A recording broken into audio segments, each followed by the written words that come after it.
বাংলাদেশ মৌলবাদী হয়ে যাবে, বাংলাদেশে ইসলাম কায়েম হয়ে যাবে, এইসব নিয়ে ভারতের যত চিন্তা, ভারতের যত পেরেশানি। কিন্তু বাংলাদেশ যে পরিচ্ছন্ন হইতেছে, বাংলাদেশ যে পরিষ্কার হইতেছে, বাংলাদেশ যে সুন্দর হইতেছে, এটা নিয়েই তাদের যত সমস্যা, এটা নিয়েই তাদের যত চিন্তা, যত সমস্যা, যত পেরেশানি।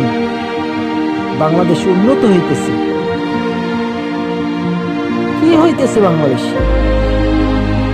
কেন বাংলাদেশ এত উন্নত হইতেছে? কেন বাংলাদেশের মানুষ এত উন্নত করতেছে? দরকার কি?